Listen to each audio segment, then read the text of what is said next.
there? I will get it. I'm looking it up right now. Okay. I'll till you find that approval of grants, approval of field trips, approval of meeting minutes from our regular meeting on October 20th, 2025. I'm assuming that's still in the 13,000 range, but I'll.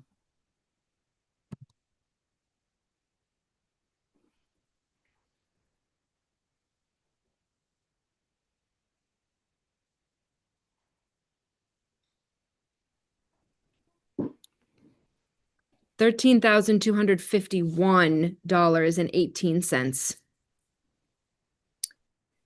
Okay, is there a motion for approval with that amendment to correct the dollar figure for the grants to the Medford, from the Medford Educational Foundation? Second. Motion for approval, seconded by member Intapa.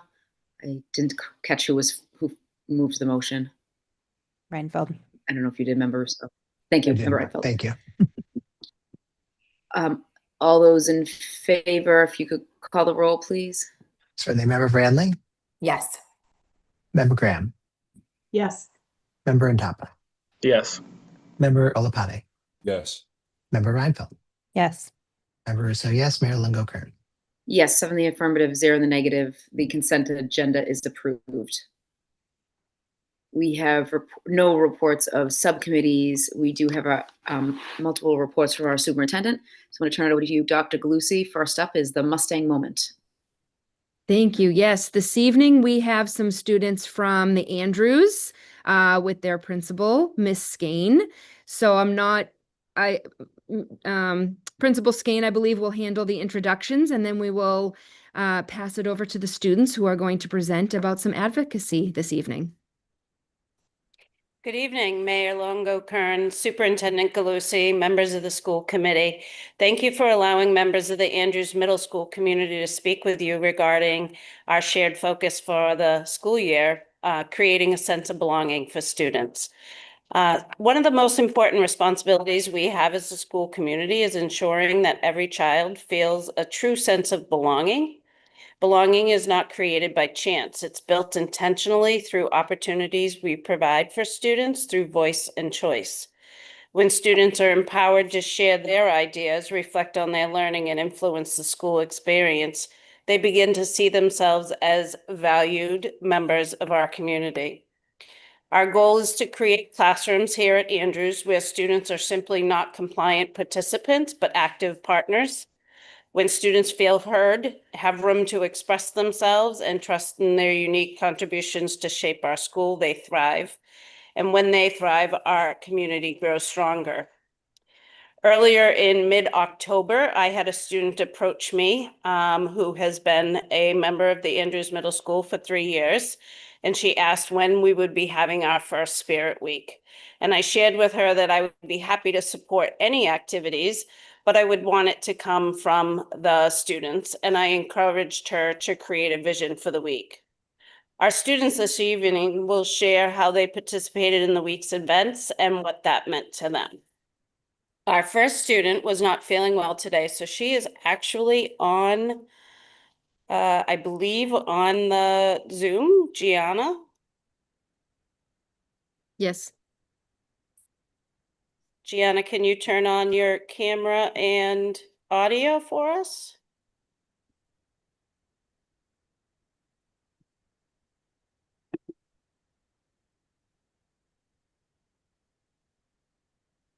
If she's not here, I do have her statement, which I can read for her.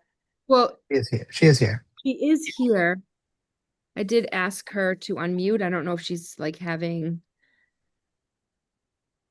Oh.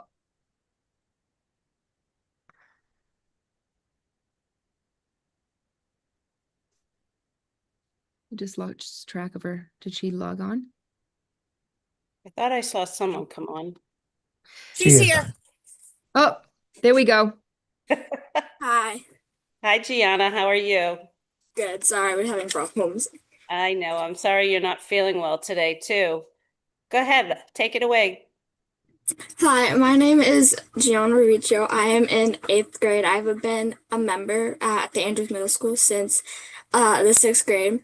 The Andrews Middle School Spirit Week meant to me for all my peers to come together and make memories with their friends and new people. Um, I brought it up to Miss Gain asking if there was going to be a Spirit Week that Halloween. I think it's a good idea for Spirit Week to happen for people to express themselves and create memories for the yearbook. Um, I thought of the idea about how people can support a Mustang Pride while having fun. I wanted the students at AMS to enjoy and create memories, and seeing all the pictures and the ideas that people came up with, it made me happy, and the people who helped me make the ideas, the CCSR club, to see everybody happy and make all the memories that we made. Thank you. Thank you, Gianna. I hope you feel better. Thank you. So we have the rest of the students here at the school with us, so I'm going to invite them to come on over now. Hi, my name is Nora Shaw. I'm in sixth grade at the Andrews Middle School. I love being part of a group costume. The whole team building experience was like very empowering and it made me feel confident. My friend group was all like working together and like collaborating and like having fun together. Um we all contributed to it somehow, like how my friend Catherine came up with the like whole concept of having being crayons and then like all of us working together on what we should do, and like some of us brought supplies for the like accessories and some of us just like helped think of the ideas. All of it made me really feel like I was part of the Andrews community. The teachers all got in on it too by wearing 6-7 somewhere on the outfits, which is kind of ironic considering the fact that they all hate it whenever we do it. Thank you for your time and have a great night. Raina?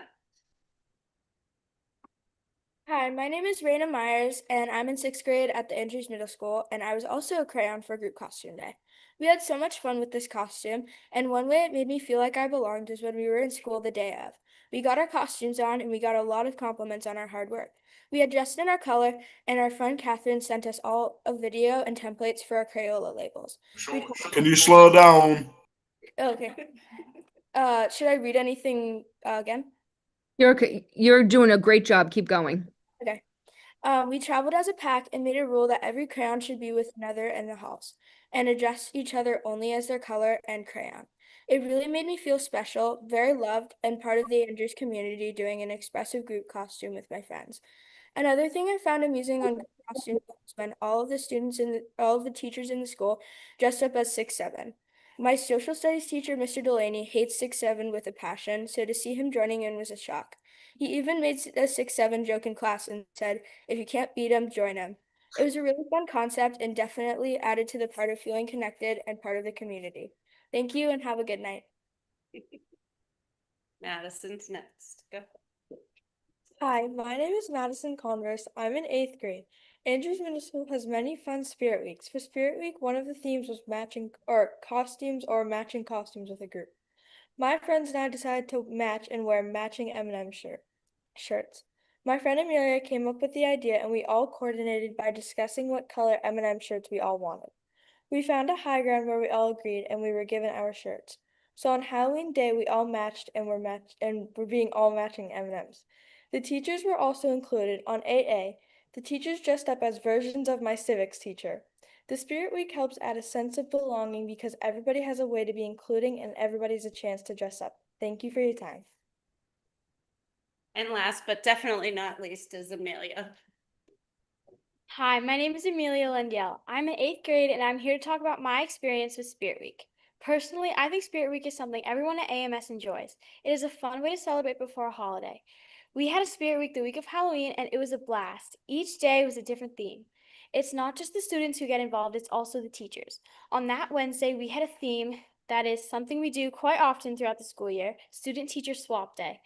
The teachers dress like the students and the students dress like the teachers. It is always a fun day. But everyone's favorite was Friday when you got to wear your costumes. Now, my friends and I weren't all going trick-or-treating together, sadly, but for school we really wanted to do a group costume. So me and my friend Madison, who just spoke, and I came up with the idea of M&Ms. My mom and I went to the store and got a bunch of different colored t-shirts and used our Cricut machine to put an M on all of them. I gave them out to all my friends the next day to wear. Personally, I think Spirit Week is a great way to make the school week a little bit more fun before a holiday. The whole school comes together and really makes me feel like a part of the community. I hope everyone has a chance to feel like that throughout their time at AMS. Thank you for your time and have an amazing rest of your night. Thank you. Do you guys all want to come over? Does anyone have any questions for the kiddos? Great job to you all. I'm going to turn it over to Member Intapa. Thank you, Mayor. Thank you all for talking about this tonight. It's amazing how one question and one sort of goal can create just this great sense of community and great sense of belonging. So I really applaud you all for playing your part in that, getting your faculty and staff involved in the whole thing. It's really cool to see this all come together. And definitely keep at it. Make this a new tradition at AMS. I know when I was at AMS, we had something similar, but not as something as big as this. And it's just really cool to see how you guys took this under your belt as 6th graders, 7th graders, 8th graders to just do all of this. And there's a future in that. And if this is something you love, if you decide to go to college, you can do that as a part of one of your college jobs. That's what I work in. I work as in campus activities, and we have 8 student employees who do this every week and try to do something cool like that. So stick with it. Do really cool things. When you go off to high school, keep doing it there. Work with the CCSR. Try to get some money to make it even bigger and better. And just thank you for trying to create a sense of community and working to create a sense of community amongst your peers. Thank you. Keep up the good work. All right. We're gonna Thank you so move much. on. Can I just thank them Yes. before they go? I know we had to shift to being virtual, and it's really nice to see how flexible you all were. We appreciate it. We're so glad you were able to join for this Mustang moment, and keep up the good work. Thank you. Thank you. Thank you. Mayor, Yes, Member Rousseau. I'd like to make a motion to take item number 6 out of order. Sure. Motion to take item 6 out of order by Member Rousseau. Is there a second? Second. By Member Olapati. Roll call, please. Member Branley, Yes. Member Graham, Yes. Member Intapa, Yes. Member Olapate, Yes. Member Reinfeld, Yes. Member Rousseau, yes, Mayor Lungo-Kern. Yes, 7 in the affirmative, 0 in the negative. I see number 6 as reports requested, Member Rousseau, or? I see this presentations at the Student Advisory Council, but I don't know if I'm looking at Oh. it out. Yep, no, you're right. I'm sorry about that. Oh, Yep, that's okay. yep, I see it now. Presentations of the Student Advisory Council on high school transportation. So we have Jaden on the call, and he's going to be leading the presentation this evening. Will screen share in just a minute. But I also did notice that Assistant Principal Sheila Freitas is on the call, who also works with the Student Advisory Council, and just wanted to make sure that people were aware of that. And we're all set for the screen share. Thank you. Jaden, are you all set? Is my mic working? Yes, we can hear you. Great. Okay. Thank you. So we at the Student Advisory Committee, we've gotten feedback on a newly implemented railing system we have at the high school. And we've gotten a bit of negative feedback about how the single railing system just isn't working out. So we've come up with a few suggestions on how we could fix that. One of them is Oh, and also like the bus system in general. Can we go back to the last slide real quick? One of them was if we could discuss like with the MBTA about having more buses for after school and stuff, as well as creating a few more railings. That way there'll be less like trying to funnel in as many students into I'm trying to remember the term for it. Bottlenecking. And we can move on to the next slide. So these are two pictures of what we currently have right now. We have two bus stops set up here. I believe you can see the railings if you on the left side, and you can see another one on the right side. And then if we could go to the next slide. And what we want is we want to implement two more railings along these two areas over here. That way more students will be able to like access the buses at the same time instead of the buses needing to wait for like others to finish loading their students before they can take a spot. And I think we go to the next slide. These are just more images of the spots. So we want to talk to, I believe, the director of transportation about how we can implement these changes, especially with the MBTA, since they'll have to we have to find a way for them to comply with these changes. And we'd also like to send out a survey to students about their feedback on our current system and how they would feel about changing it up. And this is an easy change, but we can talk to Metal Fab about how they if they want to make us two more railings for this.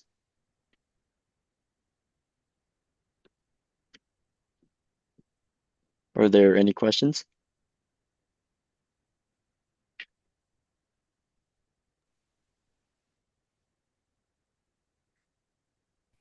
Member, is it? Jaden, was that the last slide? Oh, Yeah, that was that the the last slide, Jaden? Yeah. Okay, just making sure. I wanted you to present first. Yeah, I'll pass it over to a member in top. Thank you, Mayor. Thank you, Jaden, for presenting on this information and for talking about it. I'm going to second your thought process on interviewing and talking to the students at the high school, especially those who take the bus.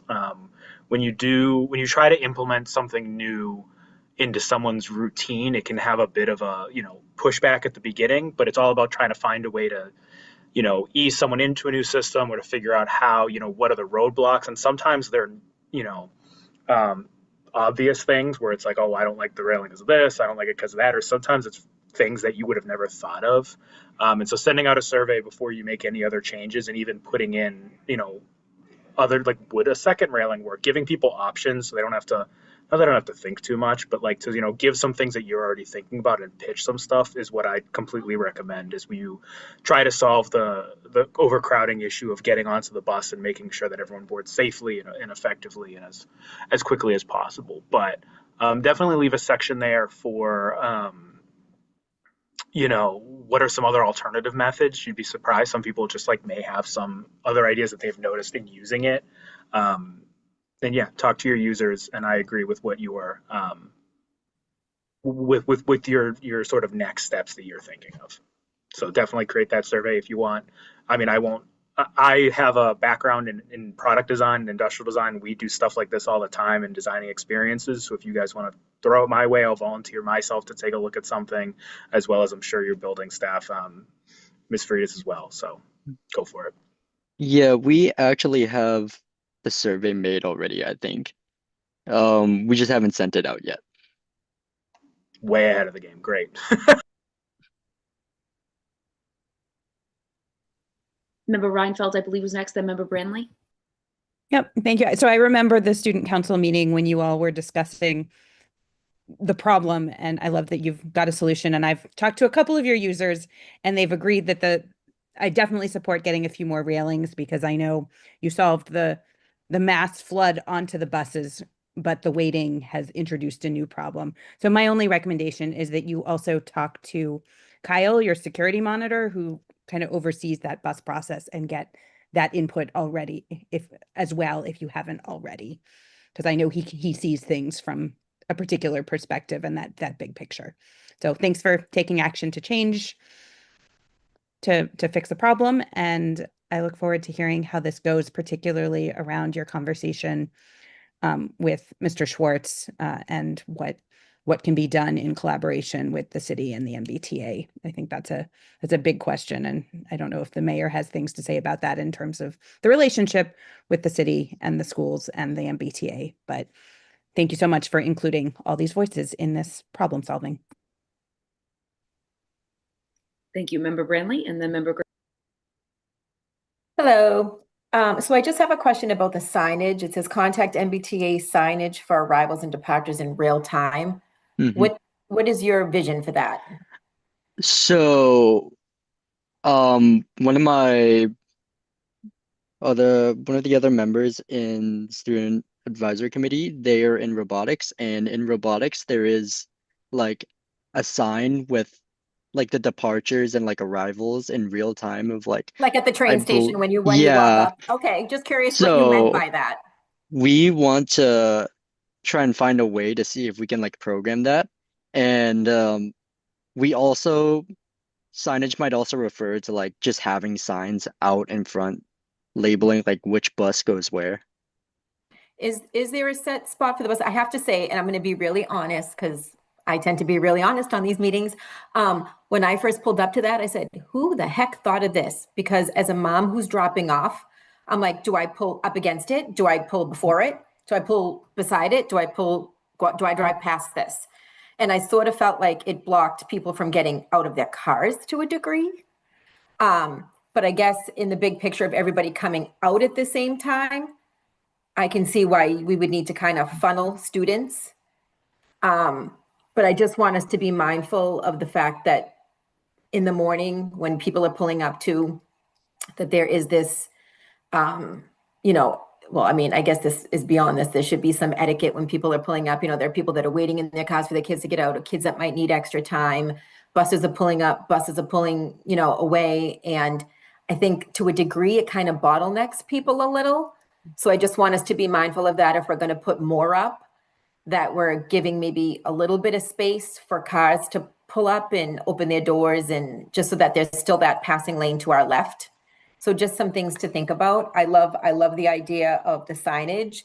I just am wondering if it would be really accurate, and if it would be worth it. I would love if it was accurate. I mean, I just know I've stood at the train before and I'm like, that's the longest 12 minutes I ever spent waiting here, 45. So just things to think about. But I love your ideas. Thank you. Member Graham, then back to Member Ntapa.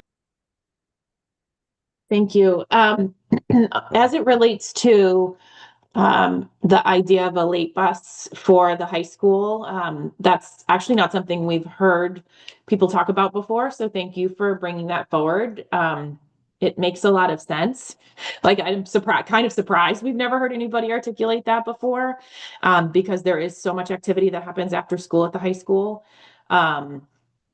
So I think my request is that once our transportation coordinator gets their feet under them, and we are starting to talk about next year's budget, can we do a little bit of a dive into what additional coverage options might be, not just at the high school, but district wide? Because we have long been talking about increased transportation, and we've not been able to really expand in very many places, in the way that I would like to see us be able to do it. But I think it would be helpful to have that conversation as part of the budget. So I think with our transportation coordinator on board, there might be an opportunity to have a little bit more of a cohesive look at transportation, so that we can just be thoughtful about what we can do and can fund in this upcoming budget versus what do we have to plan for down the road. So thank you for bringing that forward. It makes perfect sense. I'm just like absolutely surprised we've never heard it before. So thank you for being at the meeting. Thank you, Member Graham. Member on top of, and Dr. Galusi. And I Yeah, see sorry if you. our Sorry. Vice Principal. Yeah, how is the weather out there right now? It looks freezing, and I don't want to go walk outside in Boston either. It's too windy. I'm sorry if you saw the look on my face where I was confused. It's because I was like, wait, we had a late bus, and then no, it wasn't. It was that the North Medford bus was so late that it felt like a late bus to get to the North Medford Heights, leaving high school every day. So that's where my kind of like, what? We've never had this before? No, we haven't. It was just that bus used to get here so late, and people would either take the T down at the bottom of the hill and not at the top of the high school in order to take. Like the late bus was just walking down the hill and taking the bus there. It didn't actually go up to the sequence. So, Jaden, a few things that I noted when we were talking about the displays, and I'm sorry that I missed the part of display arts. I said that earlier. The T screens are great. Look into, and your member in robotics may have done that. Look into e-ink and look into using that. That's what they use at the green line stops. That's because one, it only uses energy to change, and two, it's so much easier to read, especially if it's sunny out. You won't have to create a canopy and design a way that screen won't break. So that's something to note. And then in terms of Member Branley's point about confusing, folks may be getting confused when they go and see these, is a simple change, maybe just adding like a bus stop here sign. So that way it signals to people that they're meant for the buses and not meant for, personal vehicles. And so adding a bus stop here, like they do if you've been on the Green Line in Boston, that may be something small that might signal to people, that. But if you're curious about what that e-ink signage looks like, if you go around Medford, there's those kiosks. There's one in Haynes Square right on the corner by the hardware store, as well as one on the corner in the Hillside across from the old hardware store, Old Hillside Hardware. Those are some cool things to look at in terms of what that technology looks like. And you can use it you can order that stuff online and use it for display. People use it for weather stuff all the time. I'm sorry if I'm saying something that you already know, but these are just things that I noted while we were talking. So thank you for looking into this as complex as you are, and I really appreciate it.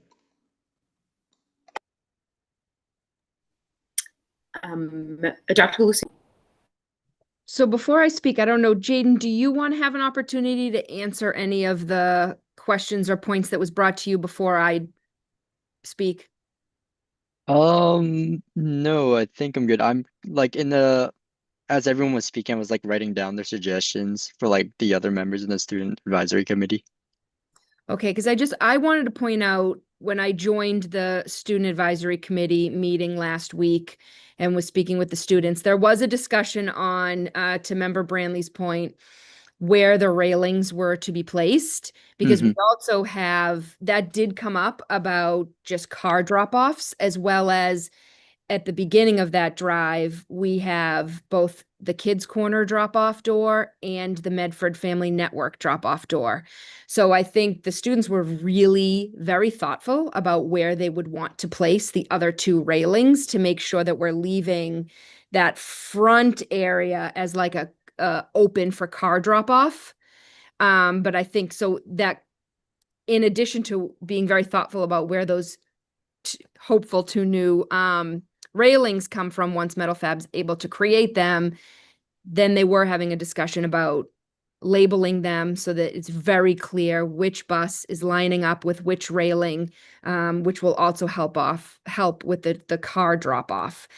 There was a conversation too around internal use of TV screens that like display student news and announcements throughout the day, and using that as a way to keep students current. So the railings have really helped embarking on the bus, but what's happening now and Member Reinfeldt brought it up, is waiting. So sometimes as the students are waiting for the buses to arrive and get on, that's creating, it's not even a bottleneck yet, but if there was an opportunity to have some students be able to wait inside or somewhere else, and keeping current updated information on the monitors throughout the school would be helpful.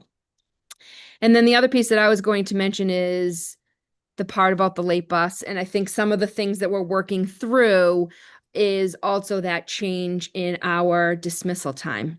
So because our dismissal time is 15 minutes later than it was before, the North Medford bus is also the bus that returns immediately to the high school for athletics. And so trying to figure out, Evan is going to be working with the school and the students to figure out what would students need. It might be, to Member Graham's point, we do have to be mindful of this for our budget build for next year, but what would be the need in terms of when students are staying late? At the middle school, there are 3 days that there are late buses. And so trying to figure out what that need would be for the North Medford, which is the only yellow bus we have at the high school, as the MBTA does continuously run. It does not run as frequently when it's after school, and that piece, Evan and the students will be working hopefully in partnership with the city, with the MBTA. But in terms of that one yellow bus that we have for North Medford, we're trying to figure out what would the actual need be, how many days would we need it. And so there are some ongoing conversations with the school and the students to narrow that down. Great. Thank you, Dr. Lucy, and thank you, Jaden, for presenting. We look forward to the survey results, so please keep us posted on that as well. Thank you, Jaden. Excellent job. Is there a motion to revert back to, do you want to talk, Sridhar? Okay, you're on mute, so please. Okay, thank you so much.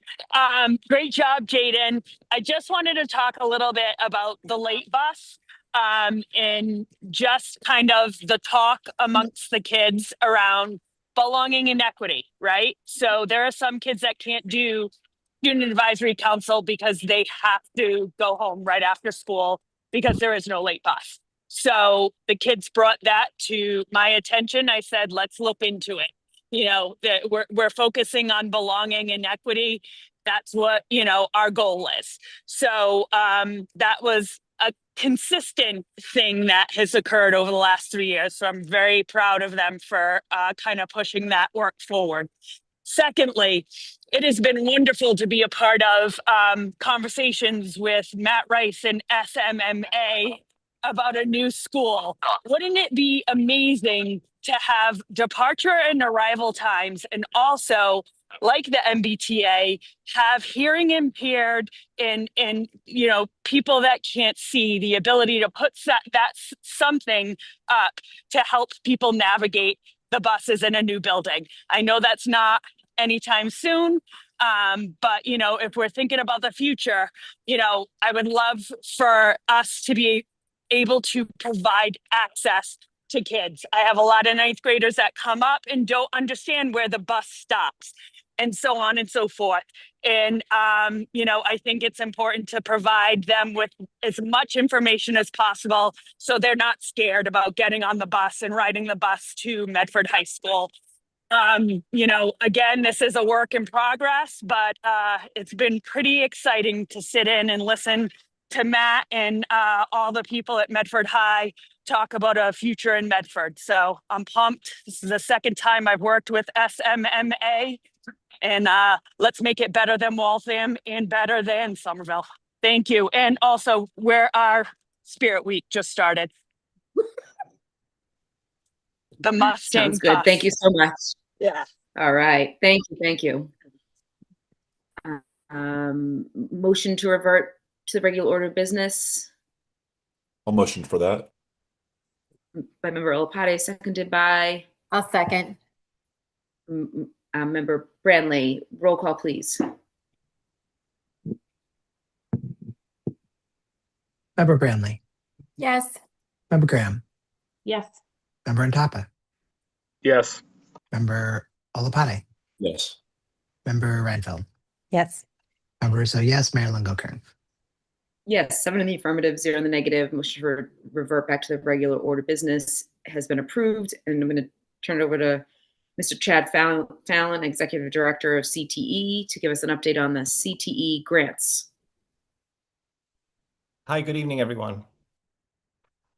I'm going to give an update tonight on some money that has entered into the district tonight, and just share with you some of the initiatives that we're going to be using the money for.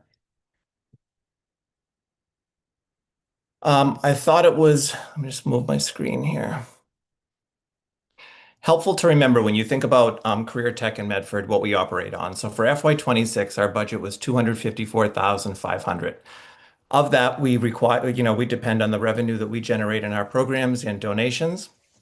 So with that number added to the FY26 grant funding so far, we're going to be bringing in another $542,000 to our little school. The money that it's targeted for, this is going to be for specific professional development for the career tech faculty. We're going to be working on aligning our programs to academic offerings in partnership with the Lynch School for Boston College. We're going to be we got some funding to support the development of our new Chapter 74 programs for plumbing and information support services and networking. And we're going to be using money from our Perkins to upgrade equipment in culinary, film and TV, and cosmetology. Additionally, with Perkins, we use that money for OSHA training, specialized exams for students to strengthen their own portfolio, and funds to subsidize the cost of boots and uniforms for students. The 422A was really a gift from the Department of Education. This is because we're in the pipeline for new programs. So this was an allocated amount of $35,000. That's going to be super helpful in the work that we need to do over the next 6 months to get a program open in the fall. 422A for $35,000. I had applied for this grant. This is 426. This is for competency-based implementation. This is all of the frameworks for every Chapter 74 program were rewritten and basically put public just this school year. So we're going to take this money again for targeted professional development for teachers to work on scope and sequence planning, and again, the work that it takes to align academic courses to our CTE programs.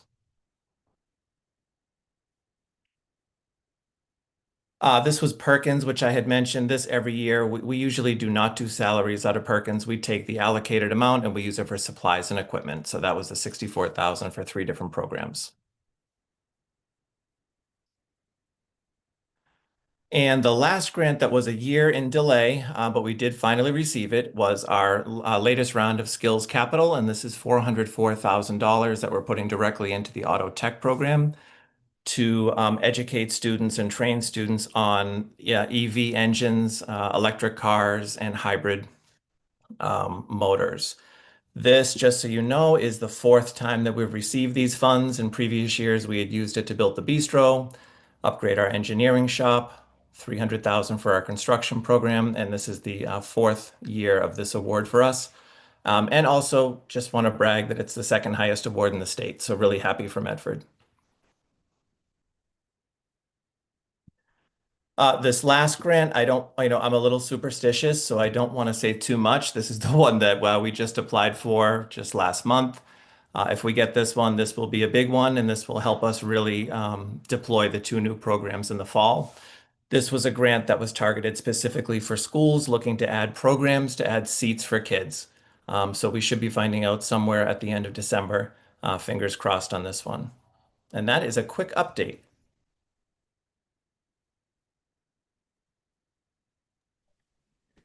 Thank you, Mr. Fallon. Great job on those grants. Member. Yes, if we can get the whole 60 million, I hope we can make some more space. Yes, that'd be great. Me too, Paul. Thank you. Member Graham? Thanks. I just wanted to say thank you for pulling it all together so we can understand, like, a lot of this stuff comes in like dribbles and we hear about them in one-off ways, but when you see them sort of tallied up, it makes a big difference. And then my question was, we don't need to accept these because they're grants. Is that correct? Or do we need to motion to approve these?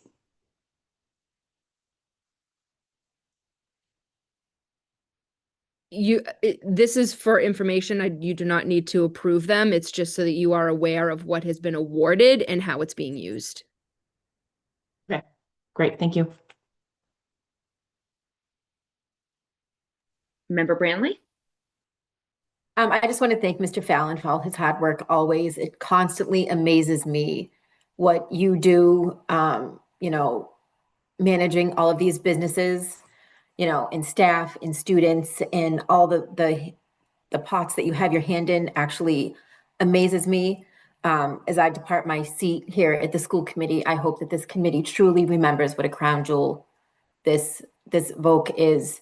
I've become part of the VOC family, staying there, that's for sure. I'm not leaving the VOC family, no matter what, but I'm really, really proud of you guys. Thank you for everything that you do. I will continue to plug the VOC here, there, and everywhere. And so if you haven't ordered your pies yet for Thanksgiving, I think it would be a great idea. I have my little flyer here. I know I'm blurry, but you can order pies at the bistro through Friday. So just send a little email right to Chef P. It says bistro right on there, and he'll get your pies ready for you. Thank you, Member Brantley. Thank you, Mr. Fallon. We appreciate Thank you, the everybody. Have a good night. presentation. You too. Next up, we have HMFAH School Use Report. I'll pass it over to you, Dr. Galusi. Thank you very much. I'm just going to give it a second for Mr. Pipicelli to do the screen share for me. Thank you so much. Okay, great. So good evening. I do want to begin this presentation just a little bit on the next slide by grounding us in how we arrived at this discussion tonight. So last May, during the school committee subcommittee meeting on enrollment and overcrowding, there was a resolution that was brought forward that acknowledged the pressure that some of our elementary schools were facing around shifting enrollment, uneven capacity across the buildings, and a need for both immediate relief and long-term planning. And you can see this, what is on this slide was not only a clip from the presentation last year, but also the short-term and the long-term suggestions, ideas, solutions that we discussed. So since this meeting, we have taken some meaningful steps to address short-term needs for this current school year. So we did that's why there's a little green check mark. We did wind up relocating the MEEP at the Roberts to the Missituck, which allowed for some additional space at the Roberts, where the Roberts is experiencing some overcrowding. This kindergarten class was not as large as we have seen since COVID. We're keeping a close eye on that, but there needed to be a little bit of a relief. And so there was also an additional special education teacher at the Roberts that was hired this year to ensure inclusive specialist coverage. And then we did launch a comprehensive space utilization study using HMFH to see how our K-8 buildings, how the space is being used currently and what opportunities, exist. You'll also notice on this screen, as part of last year's work, the district did review a lot of long-term solutions. As you have listed here, where we looked at the possibility of a weighted lottery for kindergarten, grade span restructuring, a review of where we're placing our special education programs. We really did take a comprehensive look at what other opportunities could be, but decided really what is best for the district at the time is let's get a better understanding as to how our spaces are used so that we have some information when we are discussing next steps. So that's what we are here tonight to do, is discuss the space utilization study. So right here on this slide, what you can see is this captures the work that HMFH did during the space utilization study. They visited all 4 elementary schools, as well as the McGlynn Middle School and the Andrews Middle School, and they looked at the current use of classrooms. They identified spaces within each school that could possibly be used as additional classrooms. But I think it's important to note that the criteria that they used were that these were the size of these classrooms, if these classrooms had windows, and how close they were to circulation paths. That will come up in future conversations, so I think it's important to note. And then they did know, based on the framing from that subcommittee meeting, that the places of particular interest regarding capacity were the Brooks and the Roberts elementary schools. So this right here, the chart below here, just shows this was HMFH findings for how classrooms were used last year. And so you can see that they have tallied core classrooms last year by grade level span. I think it's important to note that sub-separate specialized programs are not reflected in these numbers. And where you see where some of them are located is in this orange box where it says possible additional classroom space. And that is based on enrollment numbers, class sizes, and again, their criteria of the size of the classroom, if they had windows, and proximity to circulation paths. You also would notice the last, and maybe just if I keep on that span for just a second. So at the Brooks, that meant that there were 6 classrooms that they felt the district could take an additional look at and see, all right, how are these 6 being used? Can we leverage these in a different way? Is there something we can do? And so forth down the list. So Missatuck, they wanted us to look at 5, Roberts 5, McGlynn Elementary Middle 7 between the two of them, and Andrews 9. The last 2 rows talk about how we are currently using, like how many students within that grade span across the district are an average in these classrooms and how many we can put in there per the CBA. I just want to note that when they did this, there is some leverage here. They used the old CBA and not the current CBA. Next slide, please. So taking the results that they gave us and knowing that they said that these classrooms warranted an additional review, and to build on that, we did conduct just an initial internal walkthrough. And we did that specifically at the Andrews because so many classrooms were identified as, hey, there are 9 classrooms here that warrant a review. And we also noticed that because of the criteria they came up with around windows and size and circulation paths, there were a lot of classrooms that they did not include in the original report. And so it was important for us to get a better understanding by walking the building about where are these 9 classes and why weren't all of them, part of the report. So what we came to find out is that there were several spaces that are currently being used differently than from what the original intention was.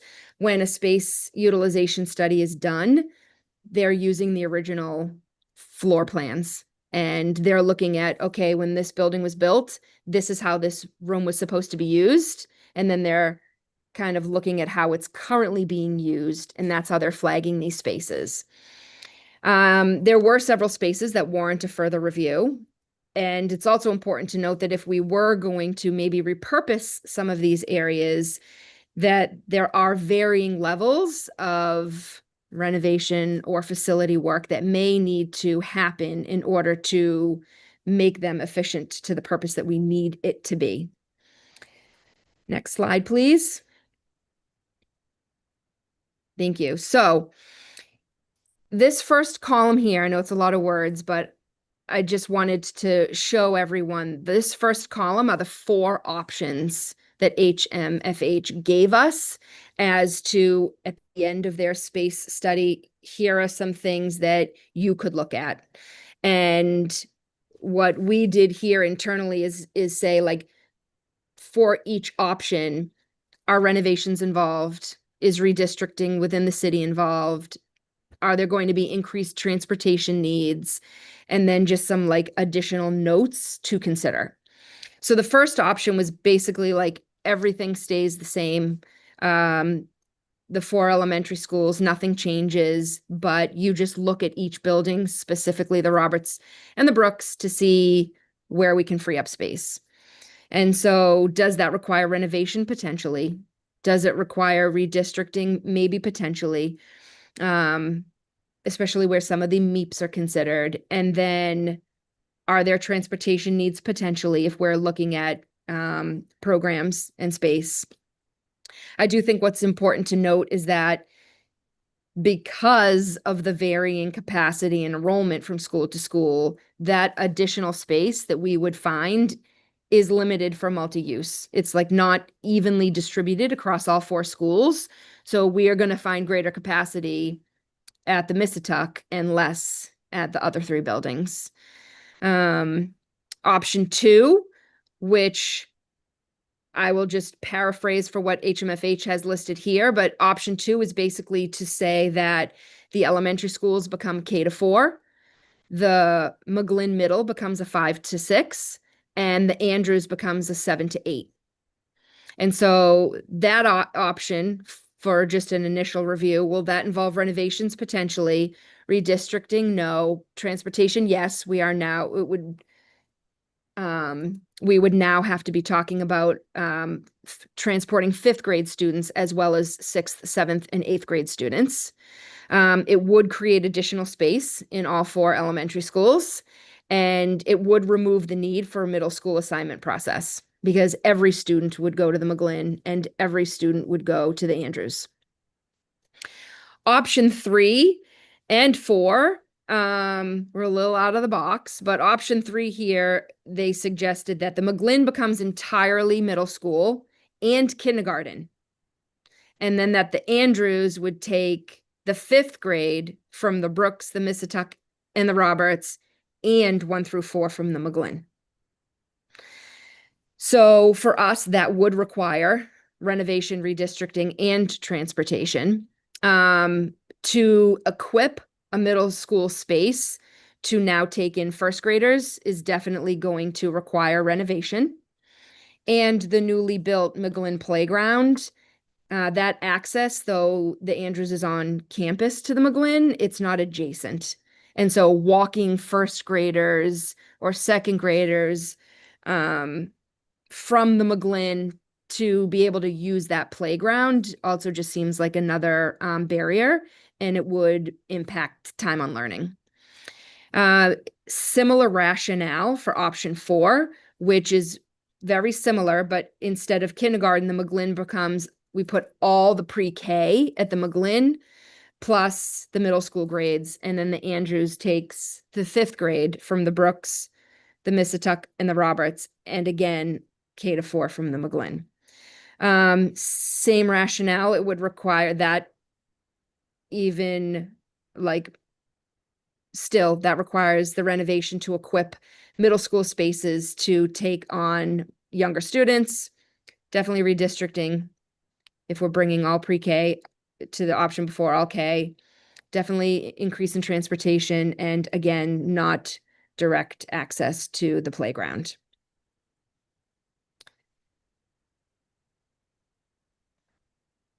Thank you.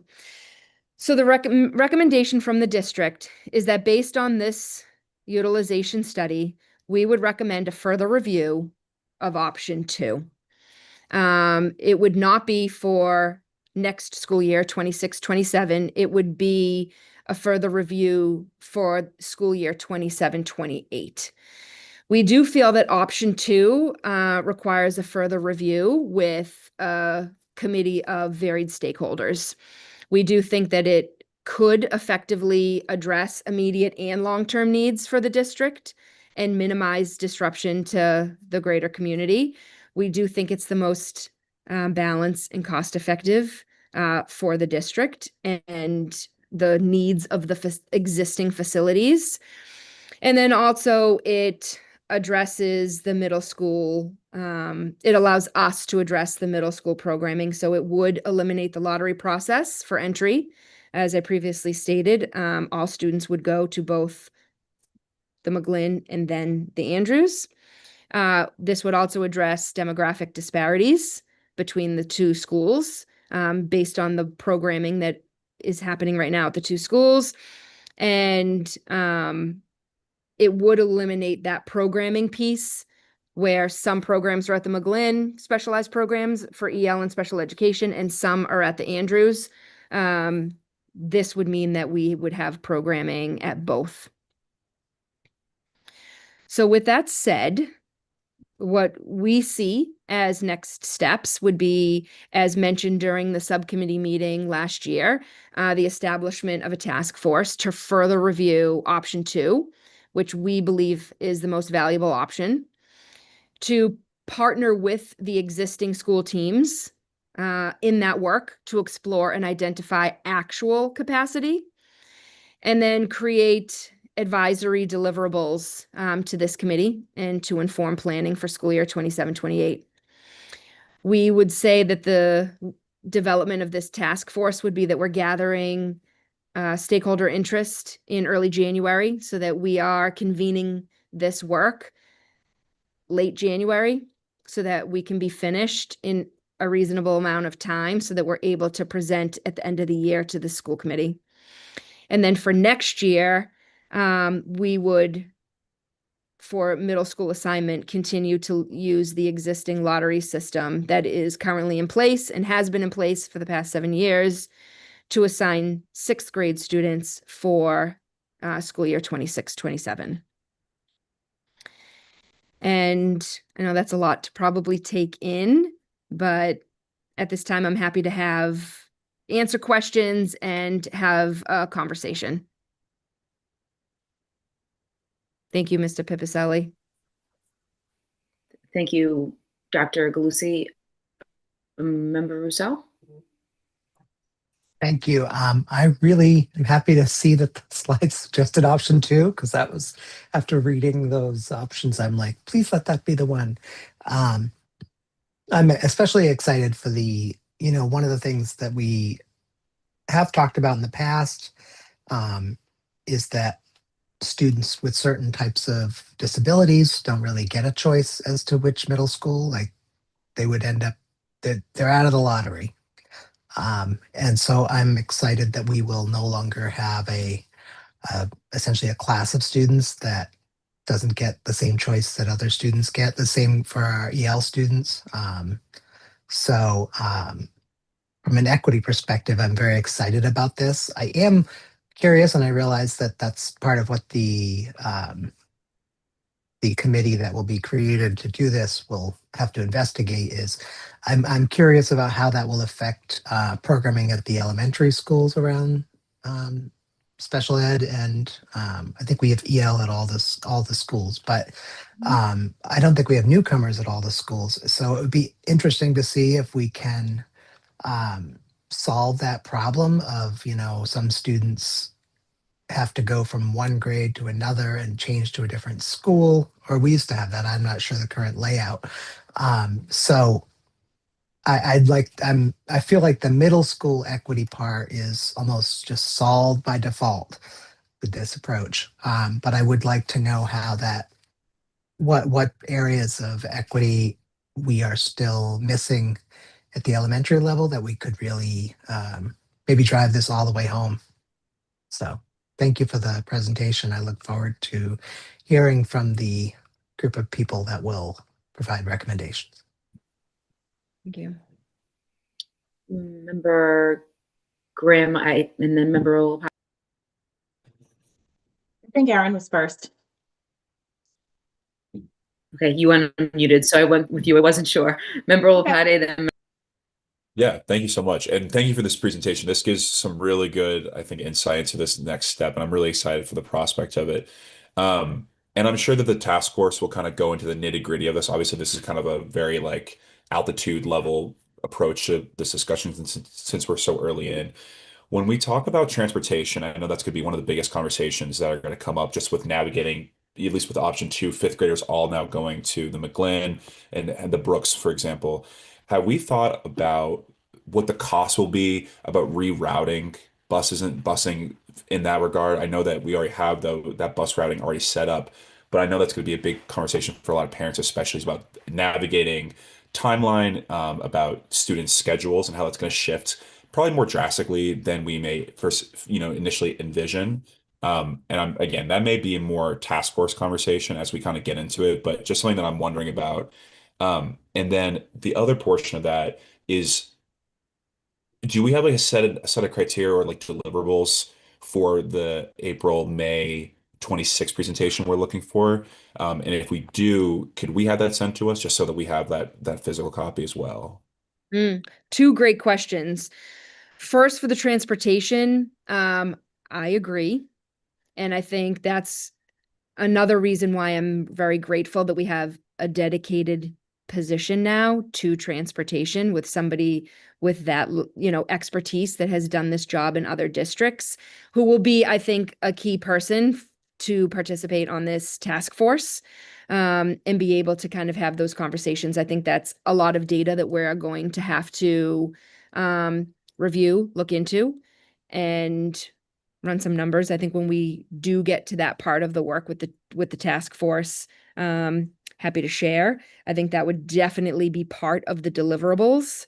And I think, one of the things I want to say too on this call is that this is not like set in stone. This does not mean like this is what we're doing. It just means that as a result of the space utilization study, let's do right by the data that's in front of us. Let's just explore a little bit more. Is it even viable to do this option?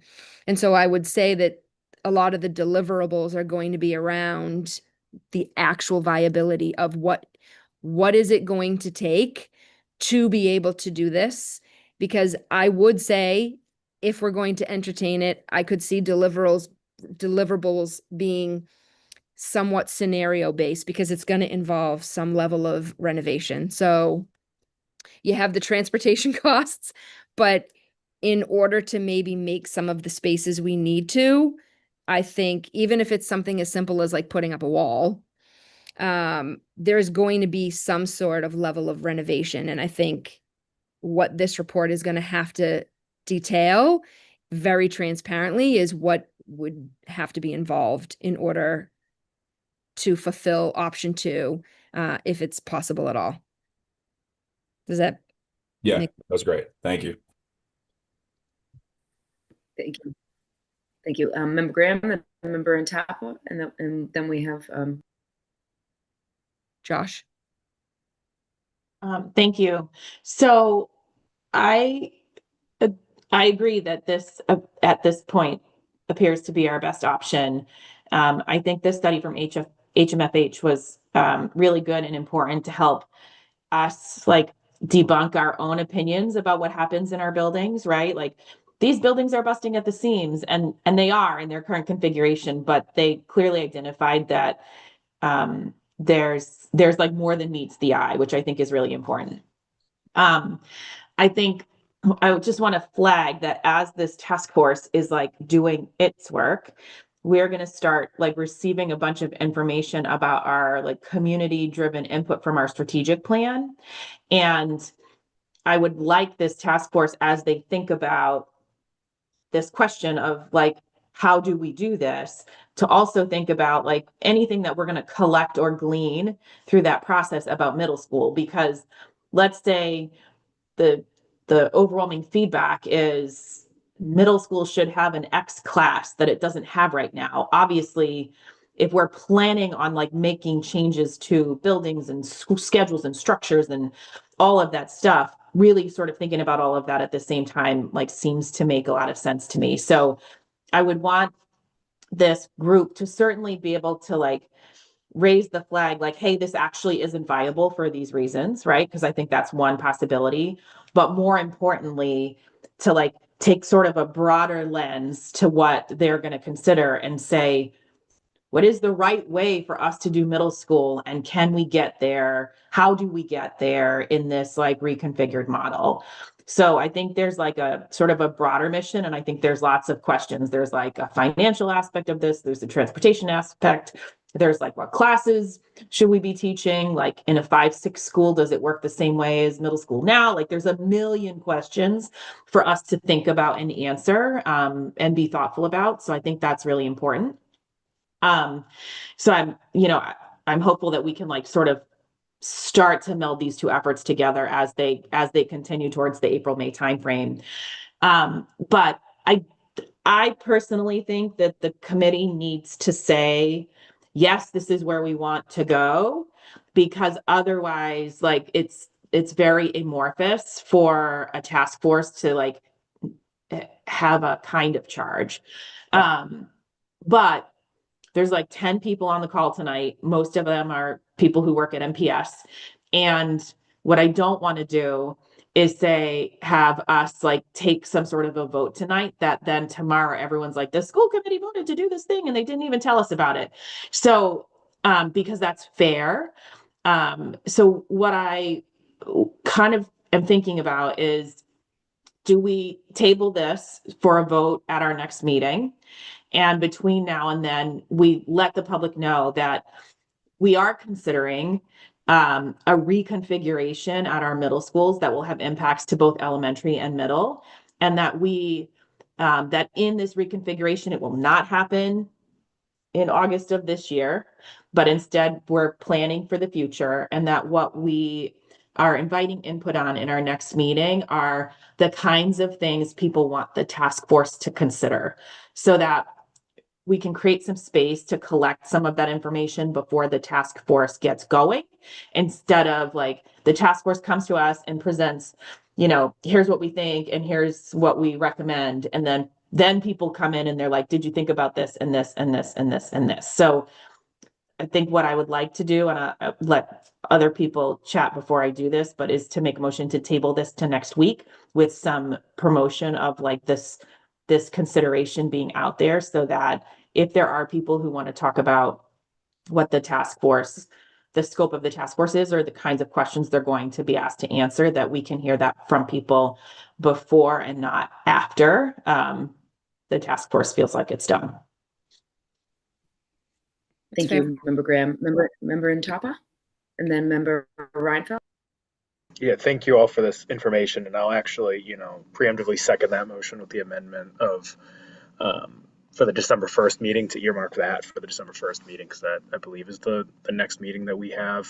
I'll also say, so we're talking a lot about a lot of stuff and what this option looks like, and reverting to things. I have a question about staffing, and a question about how our faculty will be impacted by this change in terms of retention with faculty. Are we expecting, obviously this is something that the task force would look at, but are we expecting to retain all of our faculty, or are we expecting that this will lessen positions, bring up positions, keep them the same, in terms of how class sizes are impacted by funneling all of one, by making this switch with option 2, what does that look like, just to get ahead of any rumor mill or ahead of any, anxieties that may occur. Because when I hear this, that's immediately where I think of how are faculty impacted, how, what do jobs look like, what do position numbers look like, FTEs, all that fun number stuff that we do every budget season. How is that impacted? I'm not sure if there's any initial thoughts about that, or if we have to wait until the committee meets. And like Member Graham said, I completely concur with the idea of, like, we don't want anyone to think we're taking a motion tonight to put this into effect, to do this. We don't want that narrative, because unfortunately that, we just don't want to scare anyone in terms of that we're making this huge change suddenly, and that this will come into play in August and all of that. But that's my initial question is what are we looking at with staffing? Yeah, Thank and you, first of Member all, yeah, and I think that's why it was important for me to say that it's not for next year. And it also is not a definite, it's not a definite decision. It's one that just warrants another review. I think it's a balance. So we're in total partnership all the time with our teachers. So this is not about, reducing. This is about, we also heard teachers come to school committee meetings to talk about the overcrowding at some of our schools. And so, some of this work was also in response to like their input. So I think just taking a closer look at what our options and our possibilities are is where we are in this process. When we get, and also for the task force, I mean, this is, I welcome, teachers' perspective and participation on the task force. Like, it's great if this should be an opportunity for varied stakeholders to dig into the work. And I would say as we go along, this has to be, we have monthly joint labor meetings with our teachers, and we're just starting up with our paraprofessionals. So I do imagine that this would be like ongoing conversation so that people feel like they understand what is happening. And then when we get to a point of advisory as to what we feel our next steps should be, then I would imagine the appropriate conversations will happen as a result of what the advisory is. Thank you. And I understand all that, but my question still stands of preliminary, do we think that staffing changes will occur in terms of like, Yeah, what was that? We just don't know that as of yet, right? But Dr. Gulsi. Right. Then that's a viable answer too. Like if we don't know, we don't know. But I just wanted to put it out there and ask, do we know? And if we don't know, we don't know. But if we do know, I'd like to know. We haven't done the work, so I don't know. That's why I've updated you with what HMFH said and the further dive that we need to do with a task force. Okay, thank you. Thank you. Member Reinfeld? Yep, I won't. So my colleagues covered a lot of the things I was jotting down. So thank you. Won't repeat. I have one question and one comment left that I haven't crossed out yet. In our strategic planning subcommittee, we talked about looking at the Missituck in particular for some early childhood focused. I didn't see that on the list. We also got some negative feedback about that from the public on our call, but I'm wondering what happened to that thinking, or did that just get absorbed into, well, we're looking at a high school that has space for early childhood, so let's not implement that change and then have to implement a new change. And then my comment is around the type of learning that's going to be occurring in these spaces. Member Graham covered a little bit in terms of what does a late elementary school and early middle school look like now that we're thinking there's a middle school and a junior high, or however we frame that. But I was a little bit appalled when you said that the space company didn't look at some of the special education spaces. And so I really, really don't want that to be an afterthought. And particularly as we're looking at the equity across the different grade levels and the different schools, the type of learning that is happening in these classrooms and the need, the student need, the teacher need, the community need in these classrooms. I really hope that this task force will be really focused on that. It seems like I really appreciate what the space utilization study showed us and what HFMFN did. Sorry, I got the letters wrong. I think a lot of that was the number of students and the space available and doing that math, right? I think options 3 and 4 were surprising to me, not just because of the playground, but thinking about, we've got middle schoolers and kindergartners, and I already hear about the McGlynn cafeteria and the choice vocabulary people are learning. So all this to say, I think this is a really good start. I appreciate getting some input before we officially vote to study it further, and just being aware that the Thanksgiving holiday is between our next meeting, and our next meeting is the day a lot of people are getting back from family activities or travel. So making sure we get this messaging out early and not as people are leaving for a Thanksgiving break. So thank you, and I look forward to the next steps. Thank you for that. Thank you. Is it okay if I quickly respond? Yes, Dr. Gulsi. Thank you for that. I think Will and I can do that pretty quickly. The Missituck was one of the things that internally the district looked at as a possible long-term solution. HMFH did not have that in their options. We could always go back to them, and that's something that maybe through the task force, if that's something that we want to look at. might require additional funding, but you never know with these things. But they did not bring that up as a suggestion.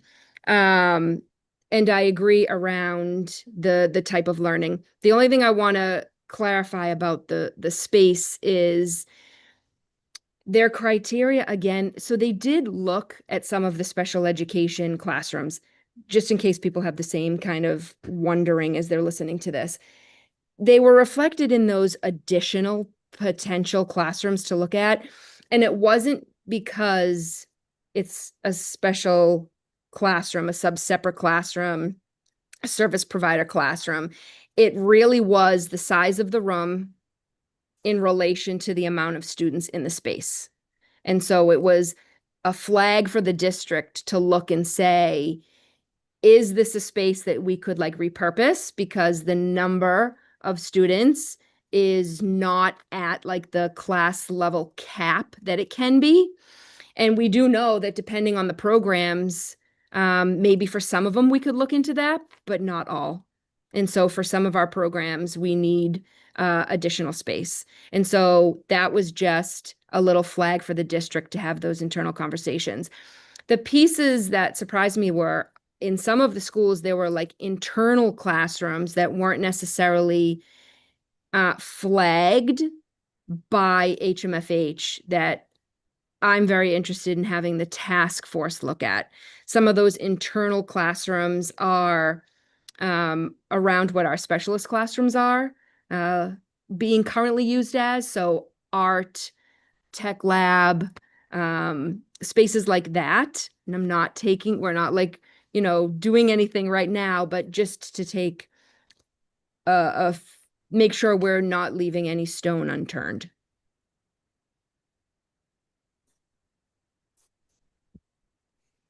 Member Graham? Yeah, I just also wanted to mention that I think the staffing question that was raised by Member Intapa is a good and fair one. But I think before we can talk about that question, we have to talk about what is going to happen in the building and how do we like re-envision how we meet the needs, because it's not exactly the same. But at the end of the day, we're still educating the same number of kids. So we might not do it exactly the same way that we've always done it, but like it's too soon to say yes or no or something in the middle. But at the end of the day, we have the same number of kids to educate, and hopefully a growing number of kids to educate as more students decide to, stick with MPS. So I think that is a question for the task force, like the finance side of the task force to vet, but not until we've decided how do we educate students? What does middle school look like? What supports are needed? And how does that change as we move into these new structures? So it's very much on my mind. I just think there's a whole slew of things that we have to decide and a whole slew of opportunities to evaluate before we get there. Thank you, Member Graham. Josh, name and address for the record. Good evening. Josh Terrell, 86 Newbern Avenue, longtime listener, first time caller. I've lived in South Medford for almost 10 years now. I've got 2 young children, and my son is heading to the Missatuck for kindergarten next year. So in regards to the school use report, I actually didn't plan for this, but Member Reinfeld and Dr. Galusi really teed up my question. If the recommended models by HMFH frees up classroom space across the district, my question is, could some of that space be used to expand access to full-time pre-K?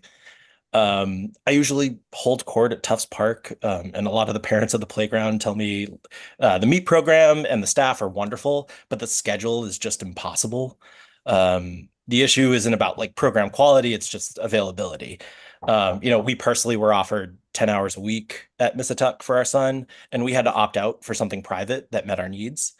So if this reconfiguration suggests space can be gained, even if the gains are modest, I feel like it's worth asking whether this is an avenue to expand the programming in the long term, not just rebalance.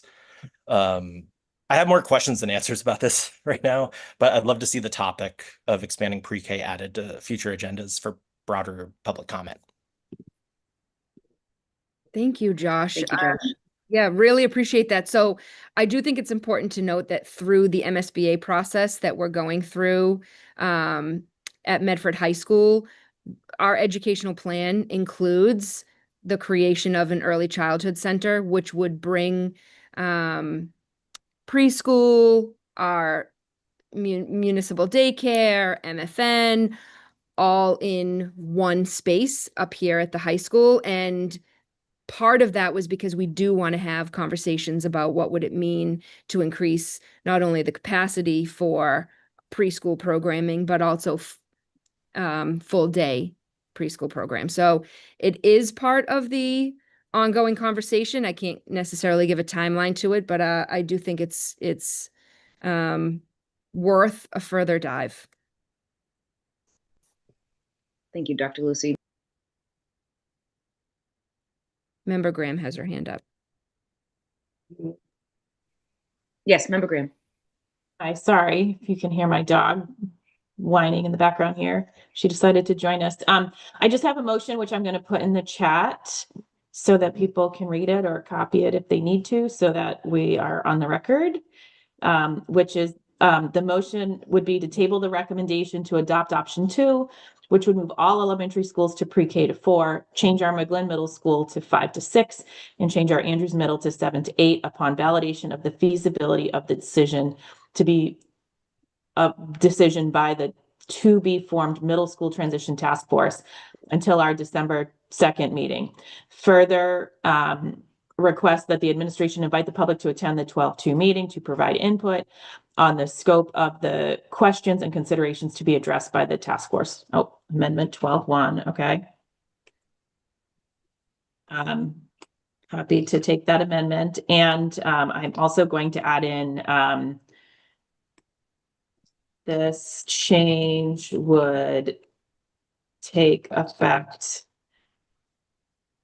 in the 27-28 school year, just so that that's clear as well. Hold on, I'm just retyping.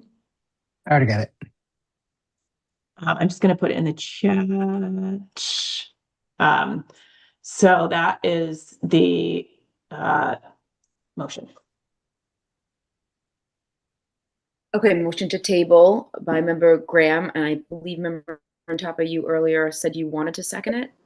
Yes, but I'll also mention that if it be take kindly to the amendment of removing the 27-28, I know it provides clarity, but in case the recommendation is that we need a further delay to change things around, I don't want to pin us to 27-28 if we, unless this has no, not that it has no merit, but unless it doesn't pin us to 27-28. But I know the intention is to say it's not going to happen in 26-27, but I just don't want to make it so that way we are forced to then do 27-28.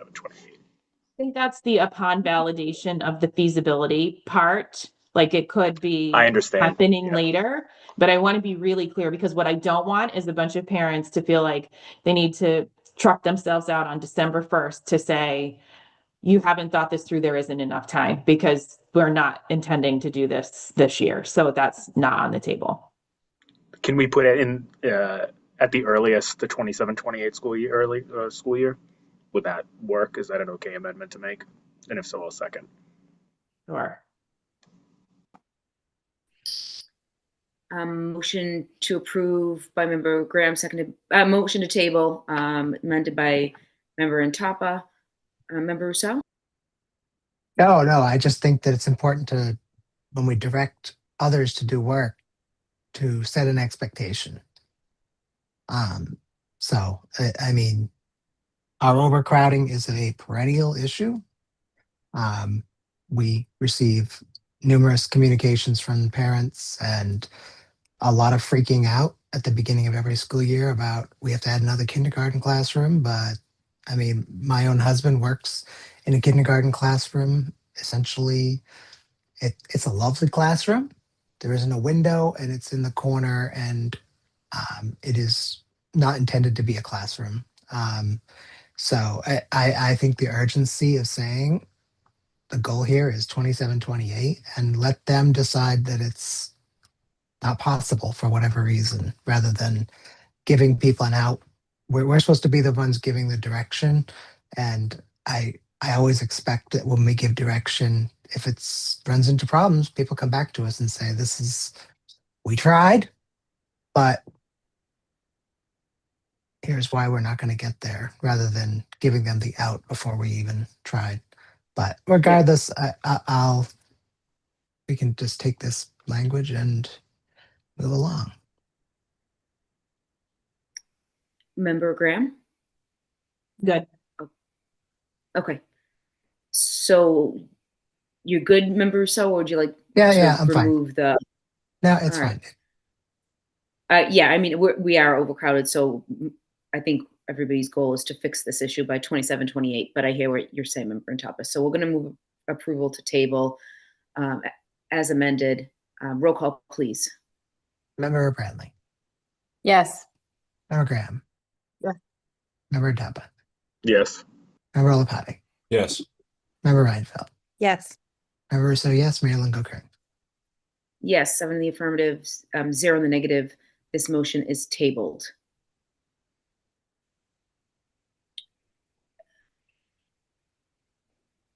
We do not have any reports of subcommittees nor presentations to the public, continued business, but we do have new business.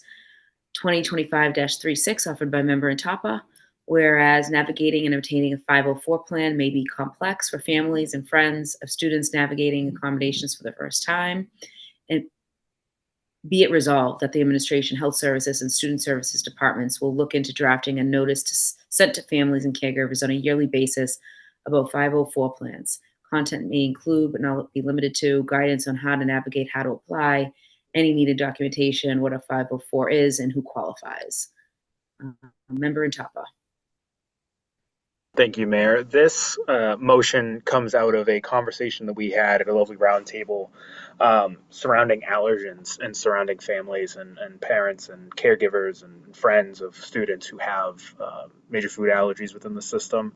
It was talked about how navigating a 504 plan was difficult, and how, the community member in particular did not feel, and I don't want to misquote them, did not feel that they had the adequate resources to figure this out and to figure out that they could actually get a 504 plan for their student's allergy due to the nature of it, and a whole bunch of other stuff. And so this comes from just looking at what that may look like. We do yearly notices for other things, in the past, and I think we still do.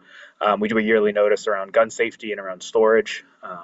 And so just as one example, but looking at, what that language looks like, what those guides kind of look like in terms of helping families understand the really intense process of 504. I will say on a personal note, I had a 504 plan when I was in Medford Public Schools. I was almost not granted it because that option was not given to my folks, and that an IEP, they were screening me for an IEP. I didn't qualify for an IEP, and we almost didn't pursue that until we were presented with the thought process of doing a 504, and I was able to be properly supported in Medford Public Schools, or given support systems in the Medford Public Schools to be the best student that I could with my disability and working towards different academic goals. So that's what this motion is. It's to look at what that language looks like, to what other resources may look like. It's to really spark a conversation around making sure that our families know what a 504 is and know how to get access to it, especially for those who may not have known that, whether that be they haven't had one in the past, they don't have a child who has that in the past, they didn't have one, or they are not aware of other families that have done so. Motion to approve? Can I just? Yes, Dr. Galusi, I figured you'd want to respond. Yes. I think what I think is very important that Member Intapa has raised is just that, like, the need for continuous communication, or making sure parents know where to go to find supports or resources that they feel they may need, or at least want to discuss. I do want to make it very clear that a 504 plan follows an eligibility process, just like an IEP does. And so they can't just be given. There is a formal process with a team, with caregivers, with a school-based team, We do have on our website a lot of information. Ms. Bone, who oversees 504s with Mr. Pipicelli, has really done like a little audit of the website to make sure that all of the information is updated and current. And I think really happy to, at the start of every year, like especially since we have a formalized communication system with the memo, to put reminders in there about where parents can find like supports for their students if need be, maybe sections on the website that help where they can find those resources. I just want to be careful about how it's communicated, just so that where parents know that there is an eligibility like process. Yeah, thank you. That's exactly why I put in the motion eligibility requirements, so that way people know, we make sure that we're making it so known that, there is an eligibility aspect, but also what are the eligibilities and what are the things? Because people may not realize that their student may be eligible. The whole point of this is to make sure that families know that if their student is eligible, that they seek it out and they go for it and they try to obtain a 504, because some families may not realize that their students are eligible until it's too late and until they are in the later grades. And so all about that early intervention and noticing these things now is what this is really aiming for. So I really hear what you have to say, and I thank you for bringing that up. Yeah, and on that website, to your point, on the website, Ms. Bowen made sure that there was a link there to like, there's a frequently asked questions document that she's been working on internally, and that is going up, Ms. Joan? Probably in the next week. We're just getting some feedback from other administrators, and then it will be up with all the information and the process that parents and caregivers can follow. Thank you. Thank you. Member Ryan?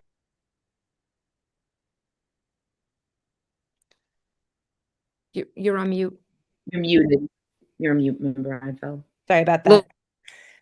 Very the other, what you were yeah, talking this about. doesn't need, thank you. This doesn't need to go into the resolution, but I think the other thing that I'd love to see as part of this is a conversation with the 504 coordinators, because I have heard from caregivers who are going through this process that they feel like sometimes their coordinator and their team isn't expecting the particular accommodations, and they would like the team to be thinking about other options that maybe they've received doing this work as teachers in other districts, as coordinators in other districts. So I think as this communication goes out and we may be seeing more people coming to the process, I would love to see a little more conversation among the people who will be interfacing with the families about doing that, and doing that in a really accessible, culturally sensitive way.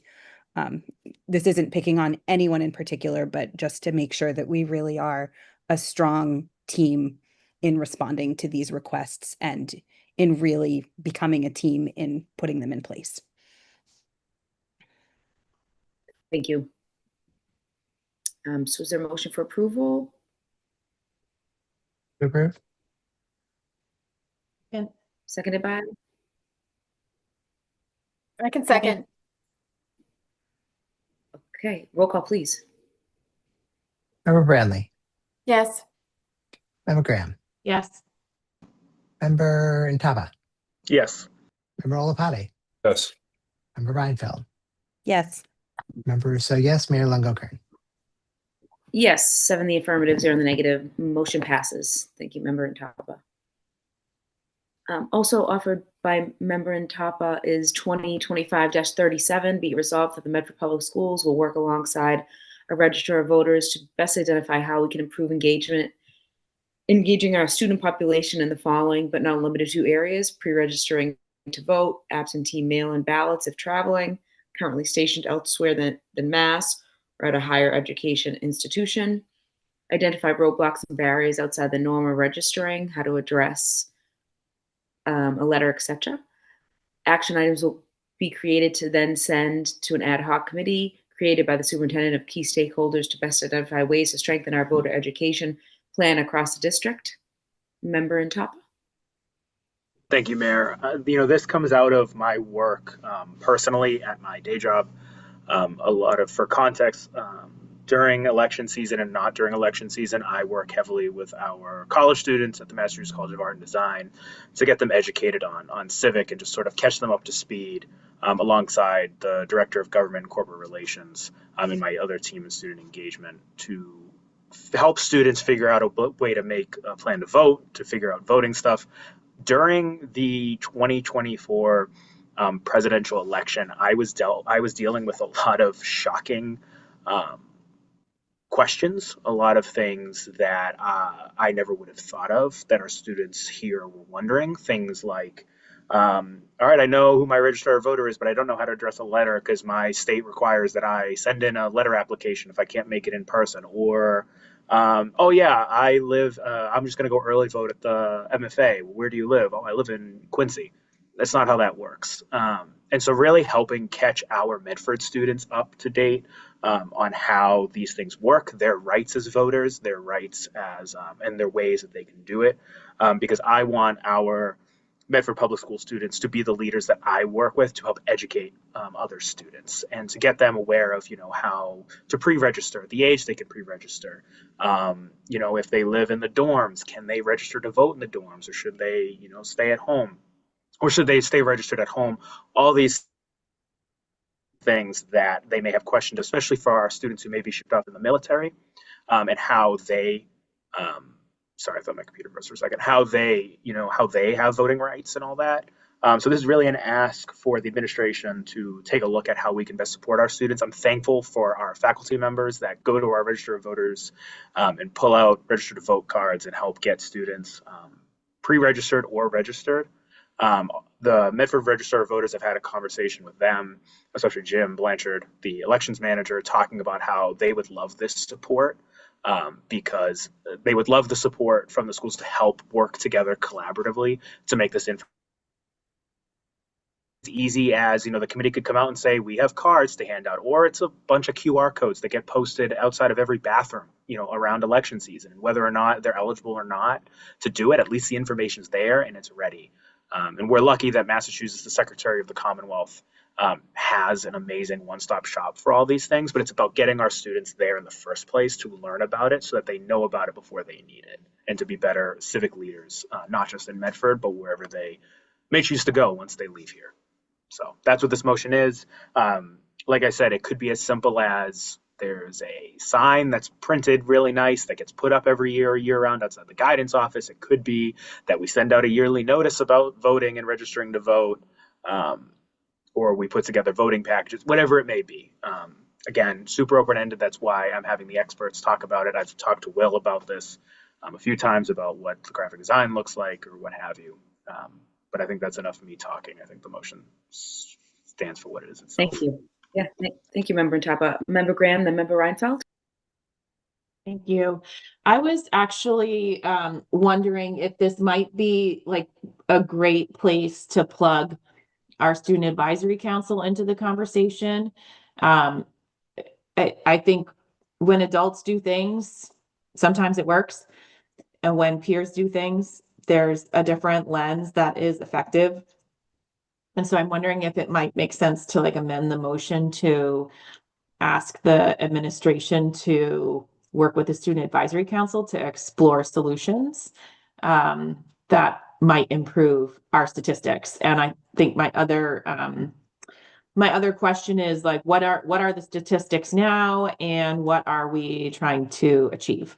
And you probably don't know the answer to that question, but I would be curious if we're going to invest time and energy in this, which is really important. It would also be nice to be able to say it worked, or it kind of worked, or this is where we saw movement. And I don't know how to frame those kinds of metrics, but I assume the elections manager does and could provide that input to us.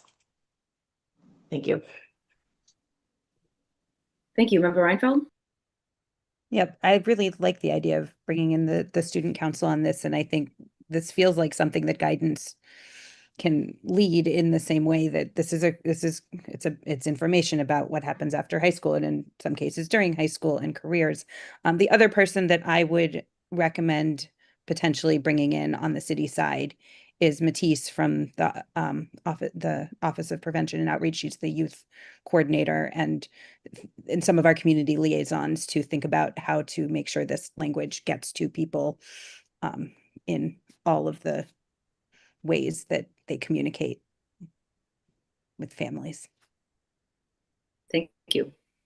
Member Tupper, are you moving approval, and seconded by? Yeah, I happily accept the think- amendments. I will say that the reason I left it kind of vague was to assist the superintendent in helping, find that, make sure it's availability.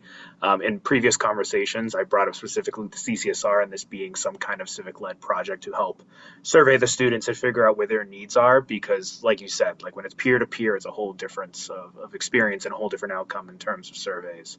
So getting the SAC involved, getting the CCSR involved to figure out how we can, like I said, find those weird little gaps and be registering or may not be doing it. It's all about building this routine early on and anything we can do to help support that.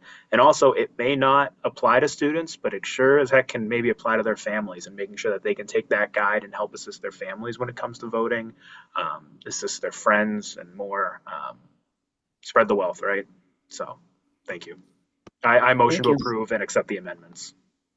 Motion to approve by Member Intapa and amended by Member Graham, seconded by? I'll second. Member Brantley. Roll call, please. Member Brantley. Yes. Member Graham. Yes. Member Intapa. Yes. Member Olapate. Yes. Member Reinfeld. Yes. Member Rousseau, yes. Mayor Longo-Kern. Yes, 7 in the affirmative, 0 in the negative, motion passes. We do not have any reports requested. We do have a couple condolences. The members of the Medford School Committee expressed their sincerest condolences to the family of Paul Matatall, former Medford Public Schools physical education teacher, coach, class of 1966 graduate, and 2010 Medford Hall of Fame inductee. The members of the Medford School Committee expressed their sincerest condolences to the family of Francis Franny Giordano, owner of Medford's Arthur's Pastry and former school committee and city council member. And lastly, the members of the Medford School Committee expressed their sincerest condolences to the family of Roberta Lynch, retired Medford Public Schools teacher and paraprofessional. We all just may take a moment of silence, please.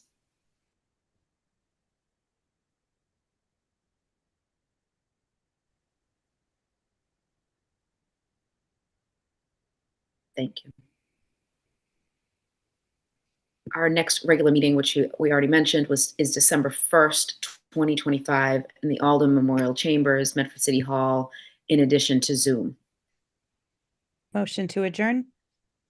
Motion to adjourn by Member Reinfeld, seconded by? Second. Member Hanley. All those in favor? Aye. We'll call it. No. All Member those Brantley? opposed? Yes, I have yes. to roll call. I have to roll call. Sorry.